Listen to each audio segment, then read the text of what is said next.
Howdy, my name is Haley Davis and I have selected the Sink or Float PBL designed by Lauren Dre, found in the water section of our companion book. I have selected this because it is a PBL that I can take and implement in my own classroom right now. I am a 4th grade teacher and this PBL was designed for upper level elementary. I love the way it is laid out so that students can build their learning off of the previous day's activity. I believe this is an activity that students would enjoy participating in, as well as being an activity that teachers would find effective for teaching the objectives. So let's dig in.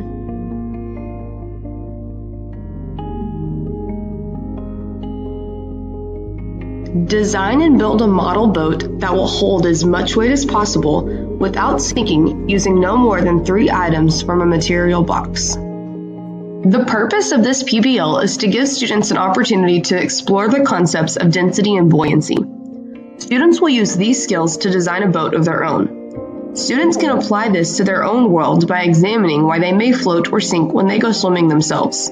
Students will work in groups of 3 or 4 and will be assigned the following roles: project leader, planner or recorder, and builder. While students are assigned a role, they are still expected to assist their classmates when needed. The PBL will be broken into 3 main parts: the planning phase, the building phase, and the revising phase. The PBL will also wrap up with group presentations. In order to be successful in this PBL, students must have an understanding of properties of water and the different states of matter, as well as a background understanding of density. Mathematics, science, and English objectives are found in this PBL. For math, students are expected to apply measurement concepts including length, perimeter, area, capacity and volume, and weight and mass to solve problems. Students are expected to perform basic conversions within the same measurement system and to incorporate the problem-solving process when solving problems. For science, students are expected to apply the physical properties of matter to how matter is classified, changed, and used. Students are also expected to classify matter based on physical properties.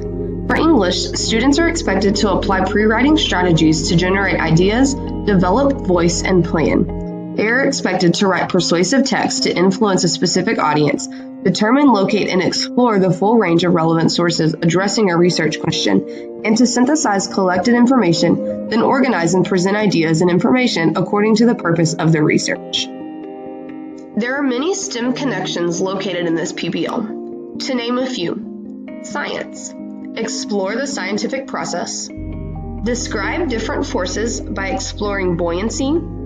Apply what they know about forces to design a boat that will float. And classify matter based on which objects are more or less dense.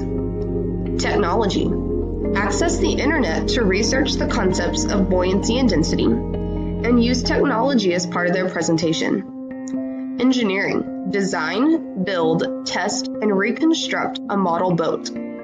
Mathematics. Measure and compare volume, area, and perimeter, and learning how to become real-life problem solvers by using their math and problem-solving skills and applying them to real-world context.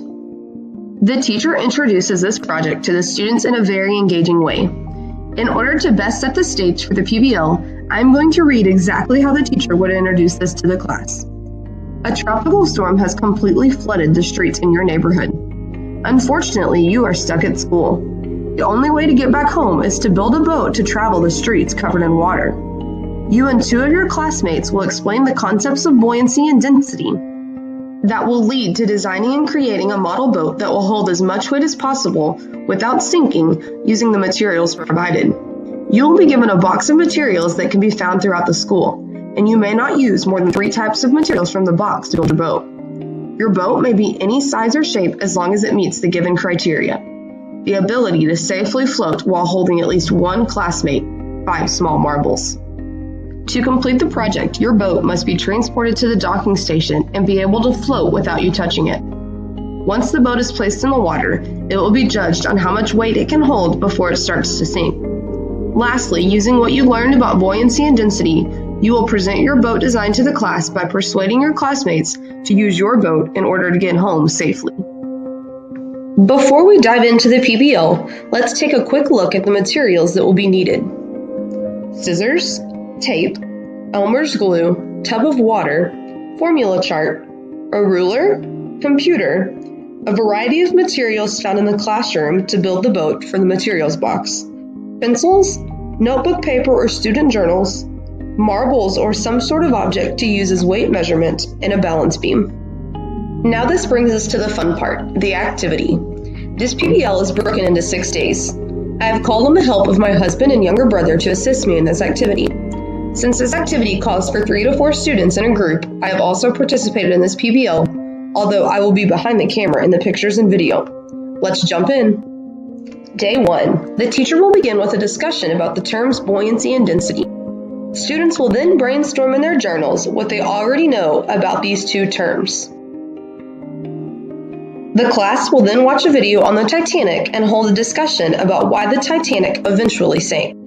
Lastly, the teacher will have several items at the front of the room with a bucket of water, and students will have to guess whether the object will sink or float as she drops it in the water. Day 2. This day is the planning phase. Students will be working with their groups to brainstorm ideas and to come up with their plan for their boat. Students will start by using computers to research different ideas that they may use to build their boat and deciding which materials they will want to use. They will then be instructed to sketch their designs according to the information they gathered while conducting their research. Day 3. This will begin the building phase. Students will begin to use the materials from the materials box to build their design from day 2. But remember, students may only use 3 materials from the box.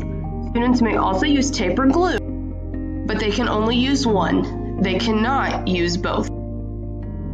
Students must also be sure to make notes of any measurements they made because they will be instructed to use this during their final presentations. Day 4. This day serves as a test run before the final judging on day 5. Students are given an opportunity to test their boat in the water bucket.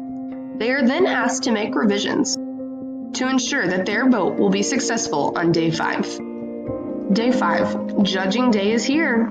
Students will carefully bring their boats to the docking station in order to test their boats. The teacher will add weights one by one until the boat sinks or until the boat reaches maximum capacity. Once all the boats have been judged, students will begin working on their presentations. Their presentations must include what materials were used, how successful the boat was, and how many people it held, what makes the boat the best, using concepts of buoyancy and density, the dimensions or shape of the boat, and any other persuasive information the students want to include. Day 6. On this date, each team will give their presentation in hopes that their boat will be chosen to take their classmates home. At the conclusion of the presentations, students will rank the boats in order and the teacher will tally them up and announce the winner to the class. This brings us to the extension. The creator of this PBL gives several options for extension activities. If students finish early, students can add an extra flotation device to help keep the boat afloat. They can design a motor to assist in moving through the water quickly. Students will create a video documentary about their process of adding extras to their original design. Students can also design a video advertisement for their boat to help persuade their classmates to use their boat. The last extension option is for students that need a bigger challenge. The teacher tells the students that the principal loved their design so much that she wants to create a larger boat to take the entire grade level on a field trip. The students must then design a boat that would help transport the entire grade level instead of a few classmates. Of course, the focus and goal of any PBL is student learning and mastery of concepts. To ensure that students mastered the objectives of this PBL, there are actually 4 different assessments or rubrics. The first assessment is the Learning Journals assessment. Did students effectively take notes and document their journey through this PBL? This is done through a rubric for a maximum of 100 points. Second, they will be assessed through a rubric for their presentation for a total of 24 points. They will also be assessed using a rubric for their model boat, hoping to gain a total of 16 points. Lastly, students are given a 5-question multiple-choice assessment to see what knowledge they retained from the project. This includes questions like, the measurement of how tightly matter is packed together is known as blank. The combination of these 4 assessments will give the teacher a great understanding of student mastery. For my references, I simply use the companion book and personal pictures. I hope you enjoyed watching this summary of this PBL. My family and I enjoyed participating in this activity, and it has been a learning opportunity to play the role of student for myself. I hope that watching this video has served as a learning tool for you as much as creating it did for me. Thanks so much for watching and have a great day.